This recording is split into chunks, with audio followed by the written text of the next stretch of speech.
ఆంధ్రప్రదేశ్ ఆంధ్రప్రదేశ్ రాష్ట్రంలో ఉమ్మడి ఆంధ్రప్రదేశ్ రాష్ట్రంలో అందరికీ సుపరిచితమైన వ్యక్తి జేడి లక్ష్మీనారాయణ గారు. ఆంధ్రప్రదేశ్లో ఎన్నో ఆంధ్రప్రదేశ్లో జరిగిన, అలానే సౌత్ ఇండియాలో జరిగిన, దేశంలో జరిగిన ఎన్నో అవినీతి కేసుల్లో వాళ్ళ భర్తం పట్టిన జేడి లక్ష్మీనారాయణ గారితో మనం ఉన్నాం. ఇక్కడ జేడి లక్ష్మీనారాయణ గారు విశాఖపట్నం నార్త్ నుంచి పోటీ చేస్తున్నారు. వారితో అసలు ఒక్కసారి ఈ రాజకీయాల గురించి ఒక చిన్న చిట్ చాట్ చేద్దాం. సార్ నమస్తే సార్. జై భారత్ రావు గారు. జై భారత్ సార్. అంటే అసలు రాజకీయాల్లో అంటే మీరు జనరల్గా ఒక అడ్మినిస్ట్రేషన్ ఆఫీస్లో ఉండి సిబిఐ డైరెక్టర్గా ఉండి ఎన్నో కేసులు చూశారు, ఎంతోమంది నేరస్తుల్ని జైలు పంపించడం జరిగింది. అలాంటి మీరు రాజకీయాల వైపు ఎందుకు టర్న్ అవ్వాల్సి వచ్చింది సార్? మరి చాలామంది రాజకీయ నాయకులే జైల్లోకి వెళుతుంటే మరి ఆ రాజకీయాన్ని మార్చాల్సిన అవసరం ఉందా లేదా? అదే, ఎందుకంటే మన ప్రజాస్వామ్యంలో మన ప్రజాప్రతినిధులు చాలా ముఖ్యమైన భూమిక పోషిస్తారు. వారు కనుక చక్కగా ఉంటే పాలన సుఖంగా ఉంటుంది. వారే అవినీతిమయంలో ఉన్నప్పుడు, వారే ప్రజల గురించి పట్టించుకోనప్పుడు, వారే ఈ విషయాలన్నింటినీ కూడా పెడత్రోవన పట్టిస్తున్నప్పుడు మరి ఎవరో ఒకరు ఆ ప్రాంతానికి వెళ్ళి దాన్ని శుభ్రం చేయాలి. కాబట్టి ఆ విధంగా రాజకీయాల్లో ప్రతి ఒక్కరికి రావాలని అనిపించాలి. ఇప్పుడు విద్యార్థులను వెళ్ళి అడిగితే వాళ్ళు ఇంజనీర్లు అవుతామంటున్నారు, డాక్టర్లు అవుతామంటున్నారు, సీఏలు అవుతామంటున్నారు. రాజకీయాల్లోకి రావడానికి ఎవరు రావట్లేదు. ఎందుకంటే ఆ విధంగా రాజకీయాలను తయారు చేసి పెట్టారు. కాబట్టి ఎవరో ఒకరు పూనుకోవాలి దాన్ని శుభ్రం చేయడానికి, దాన్ని మార్చడానికి. సో ఆ విధంగా రాజకీయాల్లో వచ్చేవాళ్ళను మనం ప్రోత్సహించాలి. లేకుంటే ఏమైపోతుంది, కుటుంబ పాలన. ఒకే కుటుంబంలో తాత, తండ్రి, మనవడు, ముని మనవడు వీళ్ళందరూ కూడా రాజకీయాలే. అంటే అదొక ప్రొఫెషన్ అయిపోయింది. అంటే వాళ్ళ వృత్తే రాజకీయం అన్నట్టుగా తయారైంది. కొత్త రక్తం రావాలి కదా. అంటే ఆ ప్రొఫెషన్ కూడా కొన్ని కుటుంబాలకే పరిమితం అవుతుంది. అంతే అంటున్నాను కదా. ఈ రాష్ట్రంలో 2 కుటుంబాలు 4 పార్టీలు. ముఖ్యంగా ఆంధ్రప్రదేశ్ చూసుకుంటే తెలుగుదేశం, భారతీయ జనతా పార్టీ ప్రస్తుతం చూసుకుంటే ఒకటి కుటుంబానికి, కాంగ్రెస్, వైఎస్ఆర్ కాంగ్రెస్ ఒక కుటుంబానికి చెందింది. మనం ఎప్పుడో కుటుంబ పాలన, రాచరికాలు ఇవన్నీ పక్కకు పెట్టి ప్రజాస్వామ్యం తెచ్చుకున్నాం. మళ్ళా ప్రజాస్వామ్యం నుంచి కుటుంబ పాలన, రాచరికం దిశగా వెళుతున్నాం. కాబట్టి దీన్ని మార్చాలి మనం ఖచ్చితంగా. అంటే మీరు మార్చాలని చెప్తున్నారు సార్. అదే రాజకీయ నాయకులు కొంతమంది చెప్తున్నారు, ఇదే అడ్మినిస్ట్రేషన్ వింగ్లో ఉన్న వాళ్ళకి తెలియదా?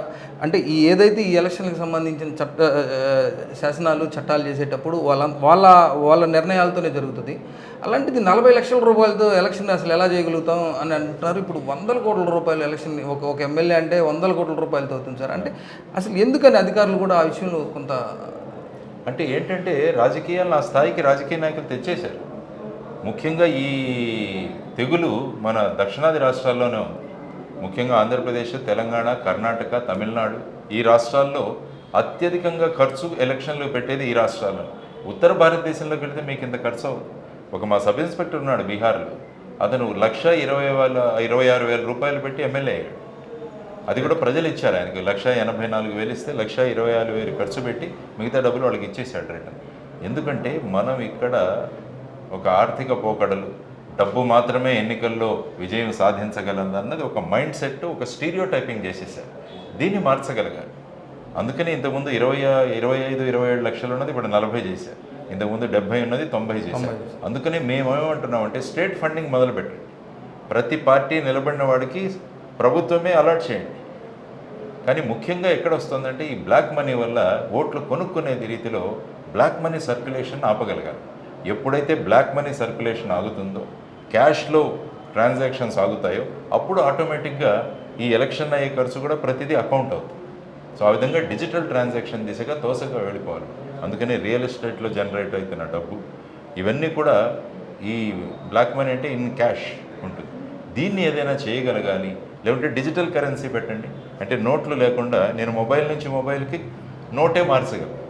ఆ విధంగా డిజిటల్ కరెన్సీ గురించి ఆర్బీఐ కూడా మాట్లాడింది. ఆల్రెడీ ఇప్పుడు కొన్ని బ్యాంకులు ఇంప్లిమెంట్ చేస్తున్నారు. అది ఇంప్లిమెంటేషన్కి వస్తే రేపు నువ్వు ఓటు కొనుక్కోవాలనుకున్నా కూడా నీ మొబైల్ ఫోన్ నుంచి ఇవ్వాలి అడిగి. సో ప్రతి ట్రాన్సాక్షన్ కూడా రికార్డ్ అవుతుంది. అప్పుడు ఇది ఆటోమేటిక్గా తగ్గిపోతుంది. అంటే సార్ జనరల్గా అవినీతి అనేది ఎలక్షన్ దగ్గర నుంచే స్టార్ట్ అవుతుంది.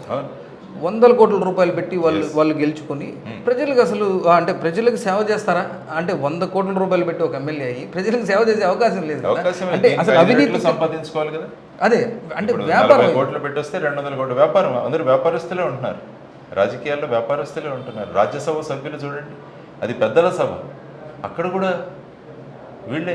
నిజంగా మన- మన ఆర్థికంగా పెద్దలే రాష్ట్రం ఉన్నారు. నుంచి మన రాష్ట్రం నుంచి రిలయన్స్ అధినేత అంబానీ గారి సన్నిహితుడు వాళ్ళ బంధువు పరిమల్ నత్వానిని ఇక్కడ నుంచి రాజ్యసభకు పంపించాం. ఆయన వాట్ ఈజ్ ఈ స్టేటస్ అండి?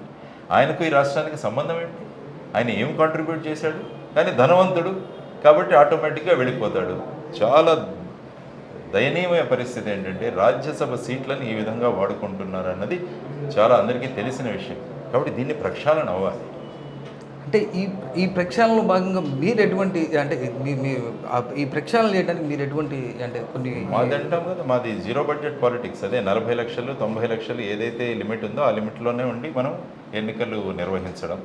ఆ తర్వాత వచ్చేసి మేనిఫెస్టోలు ఏవైతే మనం అనౌన్స్ చేస్తున్నామో వాటికి చట్టబద్ధత. అంటే ఈరోజు మేము మేనిఫెస్టో రిలీజ్ చేస్తున్నాం, నా ఉత్తర నియోజకవర్గ మేనిఫెస్టో. అది ఒక 100 రూపాయలు స్టాంప్ పేపర్ మీద రాసిస్తున్నాం. మిగతా పార్టీలు వాళ్ళ మేనిఫెస్టో రిలీజ్ చేస్తున్నా కానీ వాళ్ళు కమిట్మెంట్ ఇవ్వట్లేదు. గత ప్రభుత్వంలో రుణమాఫీ చేస్తామన్నారు, చేయలే. మద్యపాన నిషేధం చేస్తామని ఈ ప్రభుత్వం చెప్పింది, చేయలేదు. మరి ఈ మేనిఫెస్టోలకి ఏంటండి మరి? What is the sanctity of this manifesto? అందుకనే అన్ని పార్టీల్లో నేను అడుగుతున్నాను, మీరు కూడా మీ మేనిఫెస్టోని 100 రూపాయల బాండ్ మీద రాసివ్వండి. ఇది గనుక చేయకుంటే మా మీద కేసులు వేయండి అని ఓపెన్గా మాట్లాడమనండి. ఆ రకమైన మార్పు తీసుకురావడానికే జై భారత్ నేషనల్ పార్టీ వచ్చింది. అంటే జై భారత్ మేనిఫెస్టోలో ఏముండబోతున్నాయి సార్? జై భారత్ మేనిఫెస్టో ఆల్రెడీ రిలీజ్ చేశాం మనం. అవినీతి, అప్పులు, డ్రగ్స్, తర్వాత రౌడీయిజము, ప్రకృతి విధ్వంసం లేని ఆంధ్రప్రదేశ్, 175 నియోజకవర్గాలు, 175 అభివృద్ధి కేంద్రాలు అవ్వాలి. ప్రతి నియోజకవర్గానికి 100 కోట్ల రూపాయలు సంవత్సరానికి అలాట్ చేయాలి. ప్రతి గ్రామ పంచాయతీకి సంవత్సరానికి 1 కోటి అలాట్ చేయాలి. తర్వాత మద్యపాన నిషేధం మహిళల చేతుల్లోనే ఉంచుదాం. ఏ గ్రామంలో అయితే మహిళలు మాకు మద్యపానం వద్దంటారో ఆ గ్రామంలో మద్యపానం ఉండదు, షాపులు మూసేస్తాం.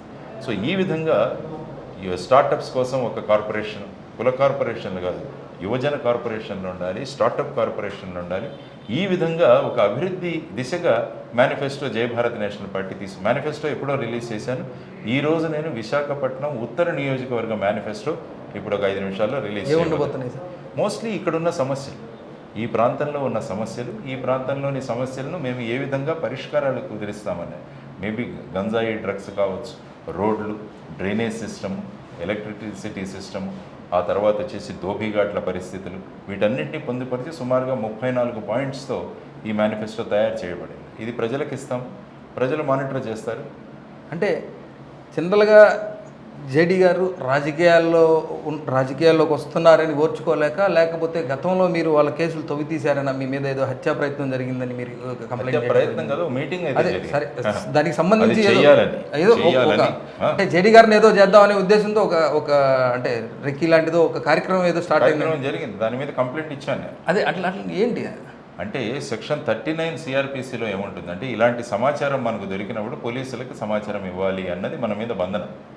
ఆ సెక్షన్ 39 ప్రకారం నాకు ఒక విషయం తెలిసింది. ఒక 6 నుంచి 10 మంది ఒక మీటింగ్ సమావేశమైంది. అందులో ఒక వ్యక్తి ఎవరైతే ఉన్నాడో ఆయన ఏమన్నాడంటే, ఈయన లక్ష్మీనారాయణ సిబిఐలో జాయింట్ డైరెక్టర్ ఉన్నప్పుడు మా బిగ్ బాస్కి చాలా అసౌకర్యం కలిగించాడు, ఇబ్బంది కలిగించాడు. కాబట్టి ఆయనకి ఏదైనా చేసి నేను మా బిగ్ బాస్కి రిటర్న్ గిఫ్ట్ ఇస్తాను అన్నాడు. దాన్ని నన్ను చూసుకోవడానికి ఇక్కడ ఒక స్మాల్ బాస్ ఉన్నాడు, ఆ స్మాల్ బాస్ చూసుకుంటాడు మమ్మల్ని అని ఆ మీటింగ్లో మాట్లాడడం జరిగింది. ఆ విషయం నాకు తెలిసింది. దాన్ని పోలీసులకు అంటే కమిషనర్ గారికి ఇన్ఫామ్ చేయడం జరిగింది. అంటే అసలు రాజకీయాలు సార్ అంటే అంటే మీరు ఆ రోజు ఉద్యోగ ధర్మంలో మీరు అవినీతిని వెలికి తీసే క్రమంలో ఉన్నారు. ఈరోజు అయిపోయింది, బయటకు వచ్చారు ఆ వ్యవస్థ నుంచి. మళ్ళీ ఈరోజు కొత్తగా అంటే యువతను ఉత్తేజం చేసి అసలు వాట్ ఈజ్ ఎలక్షన్స్ అనేది చూపిద్దామని చెప్పి మీరు ఆల్రెడీ మీ ప్రయత్నం అయితే మీ ప్రయత్నం చేస్తున్నారు. అసలు ఇలాంటివన్నీ వచ్చినప్పుడు మీకు ఏమనిపిస్తూ ఉంటుంది? ఏంటి ఇది అంటే జనరల్గా అందరూ ఆఫ్టర్ రిటైర్మెంట్ లైఫ్ని ఎంజాయ్ చేద్దాం అనుకుంటారు, కానీ మీరు ఇంకా పోరాటంలోనే ఉన్నారు. నేను రిటైర్మెంట్ అవ్వలేదు, వాలంటీర్ అదే రిటైర్మెంట్ 7 సంవత్సరాల ముందు నేను బయటకు వచ్చేసాను. ఎందుకంటే ఒక సిస్టమ్ను మార్చడానికి, ఒక సిస్టమ్ను మార్పులు తీసుకురాగలగాలి. ఎందుకంటే ఓపెన్గా మన ముందు ఇలా జరుగుతుందని తెలిసినా కూడా మనం చేతులు కట్టుకొని కూర్చుంటే అది అసమర్థత. కాబట్టి దీని నుంచి బయటికి తీసుకురాగలిగాను. ఆ ప్రయత్నం నేను చేస్తున్నాను. ఇటువంటి సంఘటనలు జరుగుతుంటాయి. ఎందుకంటే ఎదుటి వ్యక్తులు ఆ విధంగా దిగజారిపోయే ఆలోచనలు చేస్తే ఇవి సాధారణంగా జరుగుతూనే ఉంటాయి. కాబట్టి వాళ్ళ స్థాయిని పెంచగలగాలి. ఎప్పుడు కూడా ఓపెన్గా మనం ఏం చేయాలి అనుకున్నది కనుక వాడు రాగలిగితే అప్పుడు ఈ వెనకాల కుట్రలు, కుతంత్రాలు ఇలాంటివి పన్నవడం అన్నది వాళ్ళ స్థాయిని తెలియజేస్తుంది అనమాట. అంటే సార్ ఈ రాజకీయ ప్రక్షాళన అసలు అంటే అవకాశం ఉందంటారా? ఎందుకు లేదు. ఏదైనా పూర్తిగా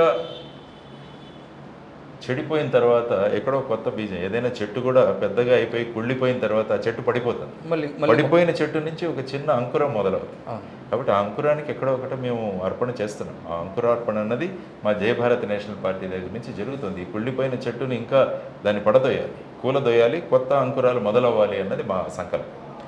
అంటే సార్ యువత కూడా సార్ మనం మొన్న తెలంగాణ అసెంబ్లీ ఎన్నికల్లో చూసాం.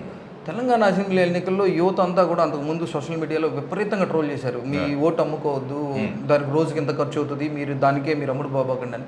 కానీ అక్కడ నమోదైన పర్సంటేజ్ చాలా తక్కువ. అంటే హైదరాబాద్ సిటీ లాంటి దాంట్లో అంటే చదువుకున్న వాళ్ళు ఎక్కువ మంది ఉంటారు.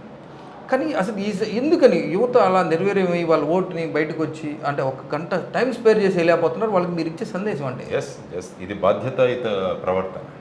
ఎప్పుడైతే ఓటు మనకు వినియోగించుకున్నారో, ఓటు హక్కు అన్నది చాలా ముఖ్యం. అందుకనే ఏమన్నారు అబ్రహం లింకన్ గారు, ఏమన్నారు, ballot is more powerful than bullet అంటాడు.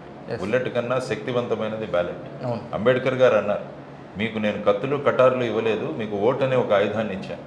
ఇది వాడుకొని మీరు రాజులు అవుతారు, లేకుంటే దీన్ని అమ్ముకొని బానిసలు అవుతారు అని చెప్పండి. అంటే ఓటును కొనుక్కొని వేసేవాళ్ళు ఒక కేటగిరీ అయితే, ఓటింగ్కు రాని వాళ్ళే ఇంకో కేటగిరీ. అందువల్ల ఇప్పటి వరకు ఎన్నికైతున్న వాళ్ళంతా ఎందుకు ఎన్నికైతున్నారంటే ఓటు వేసేవాళ్ళ వల్ల కాదు, ఓటు వేయని వాళ్ళ వల్ల. అందువల్ల ఈ సిస్టమ్ మారాలి. అందుకనే మేము ఎలక్షన్ కమిషన్కి ఏం సజెస్ట్ చేస్తున్నామంటే ఓటింగ్ కంపల్సరీ చేయండి. Make voting compulsory. నువ్వు వేయకుంటే నీ కాలేజీలో అడ్మిషన్ ఉండదు. నీకు ఫ్లైట్లో మిగతా వాళ్ళకి 3,000 రూపాయలు అయితే నువ్వు 10,000 రూపాయలు కట్టాలి. ఎందుకంటే భయము భక్తి అని రెండు ఉంటాయి. భక్తి ఉన్నోడికి ఏం చెప్పాల్సిన అవసరం లేదు, భక్తి లేనివాడికి భయం పెట్టాలి. ఆ భయం పెట్టడానికి ఓటింగ్ కంపల్సరీ చేయండి. ఆ విధంగా చేస్తే తప్ప ఇది అవ్వదు. కాబట్టి యువతరం బాధ్యతను గ్రహించి, బాధ్యతను గుర్తించి, ముఖ్యంగా అందరూ కూడా చదువుకున్న వాళ్ళు ముఖ్యంగా ఓటు యొక్క విలువను తెలుసుకొని ముందుకు రావాలి. సపోజ్ బాగా చదువుకున్న వాళ్ళు ఓటింగ్కి రాకుంటే, సామర్థ్యం లేని వాళ్ళు ప్రభుత్వంలోకి వచ్చి ఎంతో కష్టపడి చదువుకున్న వాళ్ళ ఆస్తులంతా వాళ్ళు కొట్టేస్తున్నారు. అంతే కదా. నా ఇంట్లో రేపు ఎవడు ప్రవేశిస్తాడో తెలియదు, ఎవడు నా ఇంట్లో 22A పెడతాడో నాకు తెలియదు, ఎవడు కబ్జా చేస్తాడో తెలియదు. ఎందుకంటే అటువంటి వాళ్ళని మనం పంపిస్తున్నాం అక్కడికి. అవును. దానికి కారణం ఏంటి? మీరు ఓటు వేయకపోవడం. మీరే కనుక ఓటు వేస్తే ఇటువంటి చేసేవాళ్ళు అక్కడ కూర్చోలేరు. అప్పుడు మీరందరూ సమాజం బాగుపడుతుంది. కాబట్టి నేర్చుకోవాల్సిన వాళ్ళు ముఖ్యంగా మీరు అన్నట్టు చదువుకున్న వాళ్ళందరూ కూడా బయటికి వచ్చి ఓటు వేసి ఒకరోజు కష్టపడాలి మనం అందరం కలిసి. అంటే ఒక చిన్న ఆలోచనే సార్, అంటే ఓటు యువత కూడా ఆ ఒక్క ఓటు వేయడానికి అంటే జనరల్గా ఇప్పుడు సినిమాలు ప్రచార మాధ్యమాల్లో కూడా ఓటు విలువ చెప్తా ఉన్నారు. కానీ ఈ బద్ధకాన్ని వదిలి వస్తేనే అంటే జనరల్గా ఇప్పుడు మొన్న సర్వేస్ కూడా అంటే ఇంటర్నేషనల్ సర్వేస్లో కూడా చెప్తున్నారు, ఎక్కడైతే 85-90% ఓటింగ్ జరుగుతుందో అక్కడే ఫుల్ ఫ్లెడ్జ్డ్ క్లియర్ ఇమేజ్ ఉన్న నాయకుడు బయటకు వస్తాడు. అదే చెప్తున్నారు. లేకుంటే ఏంటంటే వీళ్ళు ఓటు బ్యాంక్ రాజకీయాలు. నా బ్యాంకును కాపాడుకుంటాను, ఆ బ్యాంకును కాపాడుకుంటాను, నేను వాళ్ళని బాగా చూసుకుంటాను, వాళ్ళకి డబ్బులు ఇస్తాను, పథకాలు ఇస్తాను, ఫ్రీబీస్ ఇస్తాను, నాకు వాళ్ళు ఓటేస్తారు. కాబట్టి నేను వీళ్ళతో మళ్ళీ ఎమ్మెల్యేను, ఎంపీ, ముఖ్యమంత్రి అయిపోగలనన్న కాన్ఫిడెన్స్ తెస్తున్నాం. ప్రతి రాజకీయ నాయకుడికి మనసులో భయం ఉండాలి. ఓటుతో వీళ్ళు నన్ను కొడతారు, రేపు నేను వీళ్ళని కొట్టానంటే వీళ్ళు రేపు ఓటుతో నన్ను కొడతారు, కాబట్టి నేను జాగ్రత్తగా ఉండాలని రాజకీయ నాయకుడు భయపడాలి. ఆ భయాన్ని కలిగించేదే ఓటు. కాబట్టి నేను ఓటర్లందరినీ అడుగుతున్నారంటే మీరు ఇండివిజువల్గా వీళ్ళని ఎదుర్కోలేరు, వీళ్ళ అవినీతిని మీరు ఓపెన్గా కామెంట్ చేయలేరు. కానీ సీక్రెట్గా మీరు వేసే బ్యాలెట్తో వీళ్ళ ముఖం మీద మీరు చెంపదెబ్బ కొట్టచ్చు ఓటుతో. కాబట్టి రండి, పెద్ద సంఖ్యలో రండి, బ్రహ్మాండంగా ఓటు వేయండి, ప్రజాస్వామ్యాన్ని కాపాడండి. ప్రజాస్వామ్యాన్ని కాపాడకుంటే అది మనల్ని తినేస్తుందని అందరూ గమనించాలి. Sir anyway congratulation sir. Thank you Ravi గారు. జై భారత్.